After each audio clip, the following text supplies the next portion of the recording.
Hi there, we're Travel with Johnny and Will, and thanks for joining us in this video. In this video, we are going to talk about the controversial topic of the kitchens on board the all-new Marella Voyager. So what are the kitchens? Well, the kitchens are not a traditional buffet like many other cruise ships. It's basically a food hall with 8 different dining venues with food from around the world. Yeah, so no buffet. So what's the 8 venues in the kitchens then? So the first venue is the gravy boat, and this serves your traditional English roast such as lamb, beef, along with the veg and potatoes. Then you have the banyan leaf, which is an Indian sort of theme and inspired kiosk. And you had the tikka masala there one evening, which looked really, really nice. The third venue is bamboo, which is your Asian Chinese style venue. So lots of rice dishes, Noodles and things. noodles, pork. Well, they had pork one day. Yeah, the sweet, it was Sweet like and sour pork, yeah. Sweet and sour pork was really good. I would strongly suggest trying that. And then you have Athena's. So Athena's is Greek style food. So things like moussaka and that you'll find at that station. Again, you had a lunch I think was there one day. Yes, yep.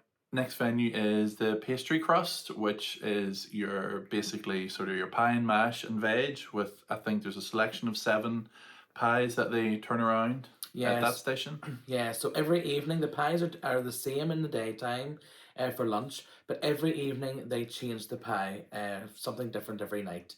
As well as that, during the day there was like Cornish pasties and things as well to be served there. Yeah. And then we have the pantry. So the pantry was one of my favourite stations, especially the likes of in the morning time and lunch. So they would serve things like filled rolls, sandwiches, toasties, paninis, that kind of thing. And sausage rolls as well, didn't Yeah, they had sausage rolls as well. And all the sandwiches that they served there could either be served hot or cold. Following on from this, we have this salad leaf, and this is basically your salad bar, and they also had cheeses and meats there as well as your traditional salads and all the dressings. Yeah. Then we have cherry on top. So cherry on top is where you'll find all the desserts and patisserie kind of things. And they also then serve a soft scoop ice cream there as well, which you can get into a bowl or on a cone. And there's lots of like hundreds and thousands and different toppings as well that you can mix things up a bit with. So how does the kitchens work? So it obviously is one of the complimentary dining options on board Voyager. Whenever you go in, obviously it's important to sanitize your hands. And there are menu boards at each of the different areas, okay?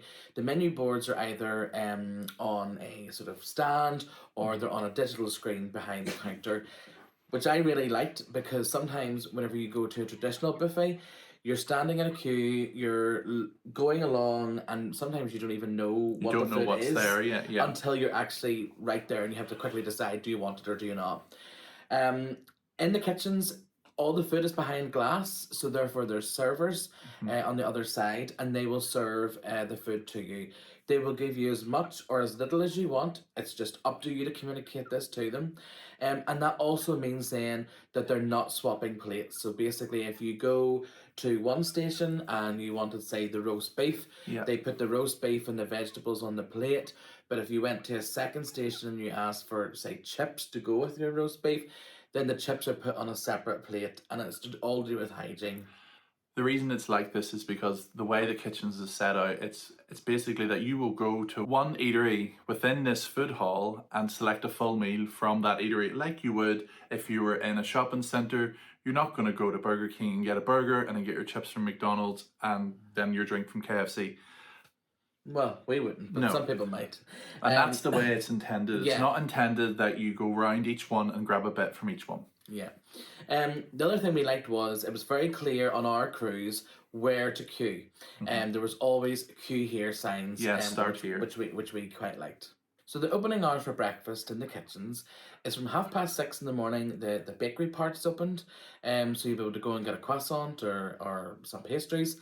But the main food then comes out for breakfast between the hours of 7 a.m. and 11 a.m. And you'll get these times in your cruise news each day that's delivered to your cabin. The kitchen served a traditional English breakfast in 4 of the stations. I think it was the gravy boat, the banyan leaf, Athena's, and also bamboo. That's where the hot food was. And then they did the continental selection at the dessert bar, which cherry on top, and also then on the other end of it, which was at the salad bar. And then the 3 refreshment stations were also opened at breakfast time, serving apple, orange, and pineapple juice. And then you had your teas and coffees and things like that as well. In addition, the pantry also opened for the likes of sausage and bacon baps, which were heated as and when required. Yeah, we quite enjoyed that actually, and I think on 2 of the mornings we actually sort of nipped down to the kitchens, lifted a couple of sausage and bacon baps, and then just took them back to our cabin. So we quite liked that actually, because in a couple of days where we were sort of in a rush to sort of get ready and go out, we just sort of grabbed a couple of sausage and bacon baps, brought them back to the cabin, and had those in our cabin when we were getting ready that morning. Yeah, it was definitely a quicker option if you just wanted to grab and go. Yeah, it was indeed. So at lunchtime then, lunch is available from 11:30 a.m. until 2 p.m. each day. At lunchtime, all 8 dining venues are opened, and the same menu is served at every lunchtime. So basically, the menu as it is at the beginning of your cruise is the exact same every day at each of those stations At lunchtime. at lunchtime. So if you've had an early lunch or if you're still peckish, you can go for afternoon tea. And we always miss afternoon tea on a Marella ship, but we definitely got it on Voyager. Afternoon tea is served from 3 o'clock to 5 o'clock, and it's at one end of the venue. You'll find sandwiches there, sausage rolls, scones, little desserts and pastries and shortbread and cookies and things. And it was really, really nice. We actually enjoyed our afternoon tea. So dinner in the kitchens is served from 6 p.m. until 9 p.m. And again, all of the stations are opened, and every evening there'll be a slightly different menu for each station. Yeah. I think on our cruise we went twice, and we got quite a few good meals there. Yeah, so we went for dinner a couple of times to the kitchens in the evening time. One of my favourites was the fish and chip pie, which is definitely very nice, and you need to try that if you're on board. One thing we will say about the staff in the kitchens is they were really good. If you've been following our other vlogs, we had travelled with my mum and aunt who both have mobility issues and use walking aids whenever they're walking around. So they find going to a traditional buffet style restaurant difficult because they have to push a walking aid and then carry the plate. One thing they did mention to us that every time they went to the kitchens, if a server or one of the waiting staff saw them with a plate, they were straight over and they were wanting to help them and saying, look, we'll carry this to your table.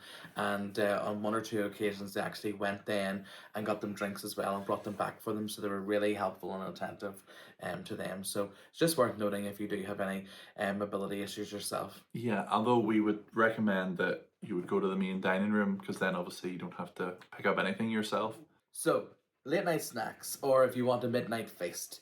If you want a midnight feast, then you have to go earlier because it closes at midnight. Late night snacks are only served between 10 p.m. and midnight, unfortunately. Yes. I don't know. Which is a little bit early. I don't know why they've done this on this ship. I can see why. It allows the staff to finish earlier and obviously to get more rest time. But we did find that whenever we went for late night snacks, it wasn't that busy. Purely because people are still, they're in the bars. It's not late at night, yeah. It's not late at night, not late at night. And they're in the bars, they're in the venues because there's still plenty of entertainment happening. So, we did find that there wasn't really many queues whenever we went for the late night snacks. But each night there would have been burgers, would have been chips, there would have been like some sort of a curry as well. Yeah, there was like a vindaloo, I think, near the first night, and then about one of the nights there was a butter chicken. Again, delicious. Chicken, yeah, butter really, chicken really was nice. really nice. One thing that was missing was bread and crackers. So basically they have a few limited options of salads, and they have like a bowl full of like mashed up egg, but yet there's no bread and crackers or anything to go with that kind of stuff, even though it does say that on their menu boards. So that was the one thing that was missing. And anybody who knows Will by now knows that he loves cheese and crackers whenever he goes to the late night snacks. Before bed. Yeah. So next, folks, we want to talk about the pros and cons. So this is what we think about this venue, okay? And we'll share with you some of the other thoughts of our fellow passengers, because we did speak to quite a few people whenever we were on this cruise.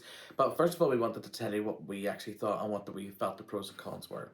So let's start with the good points. Yeah, so we felt there was a great variation within the kitchens for different meals that you could have had across your roast, your Chinese food, your Indian, your Greek food, your traditional pies, and also then the pantry with your selection of sandwiches and things like that. And that really suits us.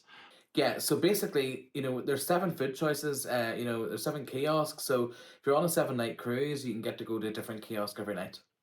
And we felt as well, because the kiosk was dedicated to either a Chinese food, you could go there and get a complete meal that made sense with those flavors going together. And it felt like you'd went to like an Indian or a Chinese or a Greek style restaurant to get a full meal, versus on other ships where you maybe pick a bit of this and a bit of that, and then you end up sitting there thinking, oh, why did I eat all that? Or that, Yeah. I didn't like any of that anyway, or why did I put that with this? And we're guilty of this too. If Yeah. there's a traditional buffet, we are guilty of that. And then afterwards, we're just sort of like, we had a whole bunch of food. Far too much. Far too much, and we don't know why. And we just end up leaving like with, feeling full and have sore bellies. Yeah. The food was really hot as well, that we found, certainly through our cruise, we noticed that the food was being replenished quite often, so it was quite warm and hot for us, which we thought was great. We really love that the staff serve you the food and that the food is covered with the glass screen. This is much more hygienic for us. Yeah. It also helps with the cross-contamination if you think about allergens and things like that. And the food was really well labelled as well. So yes, for the gluten-free, vegetarian, vegan, sugar-free things as well. Yes, it was always really well labelled, which we liked.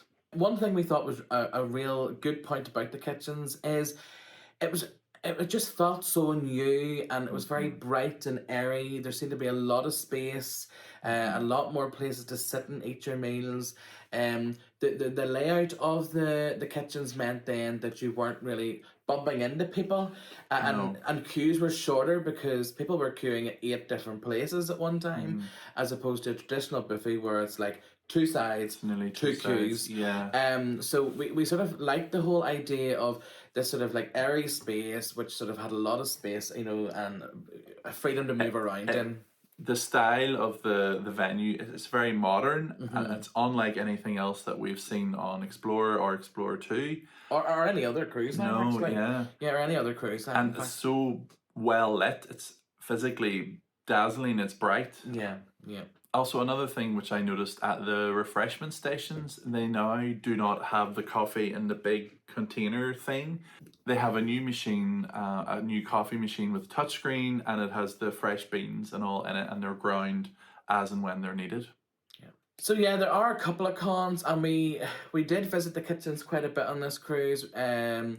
More so than we would any sort of normal buffet on a ship, because we wanted to try and get as much content to bring you as much information as we could. We only really found 2 things that were that were issues, we thought. One was the fact that there could be queues forming at one of the stations if there was limited staff to serve. So for example, if you go to the dressed leaf, the salad bar, your salad is prepared for you as you want it. And that sort of means that if there's only one person serving and they're making you a make to order salad, it will take them time putting that together for you, as opposed to other buffets that we've been at where salads are just sitting in bowls and you just lift a bowl. So if there's limited staff, you can get small queues at each of these kiosks. So the second one we've noticed, which we've already mentioned, really is that it's not set up so that you can grab a bite from each station. So if you're someone like myself who sometimes would like a curry, but maybe they don't want it with the rice that's at that station, but you want it with the chips, you would have to get the chips from the second station and then put the 2 plates together when you get to your table. Yeah. Now, in terms of then some of the other things that was shared to us with our fellow passengers that week was, some felt that there was a lack of variety. Now, for us, we didn't think that was the issue, because you have to remember, folks, on Voyager, the kitchens is one venue. You have 7 different places at that one venue that you can eat at. However, you also can go and eat in Latitude, Vista, Abuelas, and Nona's. Did I miss anywhere else? All free of charge. Snack Shack. Yeah, and the snack shack during the day. So there's And not counting your other speciality that you could pay yeah, for. but I mean, included in the price, you know, there's so many other venues that you can go to have a meal, not just the kitchens, but in that one venue alone, if you're on a week's cruise, you can have a meal at every station, you know. But I can understand if someone doesn't like Chinese food, they don't like Indian food, and they don't like Greek style food, then they're probably limited to what's at the gravy boat, which would be the roast, Yeah. and what's at the pastry crust and the pantry, being the sandwiches. Yeah. So I can understand why people say it's limited choice, especially if, say, you want a roast and every day at lunchtime it's the same thing. So Yeah. I do get it, but because we like variety and we like visiting other places on the ship and there is so much options, it didn't bother us. Yeah, and I think on that note, because it is a British cruise line, you will find that, you know, certain stations, such as the Gravy Boat, will be busier because a lot of people are wanting a traditional roast. So that's whenever people start to complain that there are queues forming, Yeah. because there are favourites in terms of the chaos, so you will find more of a queue. But something to say is we are early people to go for dinner, so we probably weren't there when those queues were forming at 7 or half 7. So yeah, that's just something to note. Yeah. A lot of people didn't like what Will was saying earlier about having to have different plates, you know, and they wanted basically to have the food sort of on the plate, and they also sort of then felt that they couldn't ask for more, or that they weren't, you know, giving enough. However, we did watch a thing on board when on the cruise director TV, where he interviewed the head waiter, and he did say that that was purely down to contamination, and to reduce that the risk of contamination. That's why they wouldn't be handing plates back and forward. And on that note, Johnny, yeah, some people didn't like the fact that it wasn't self-serve, but again, this is the kitchens. It's not a buffet. It is a food hall. Yeah. The biggest complaint we heard, which was like shock horror to us, was the fact that there was people complaining that whenever they went to the dessert station, where the queue was forming, the custard came first before the cake. And people were like, oh my goodness, so we're going to have to like swap ourselves round, because you should put the cake in first and then add the custard. And we were just sort of mesmerised. People thought that, oh my goodness, this is terrible. Yeah, close the kitchens down, folks. So that's the kitchens in a nutshell, folks. It's not a buffet, as Will said, it's a food hall. And I think once you change your mindset, you will like the venue. We certainly did, and we visited enough to really form that opinion. Yeah, it was so bright and airy and fresh, and it was just such a lovely place to dine in, and we are really looking forward to getting back on Voyager so we can experience it again. Folks, if you like this video, please give it a thumbs up and click subscribe to our YouTube channel. Don't forget to hit the bell icon to be alerted the next time we post a new video. Bye for now. Thanks so much for watching. Bye.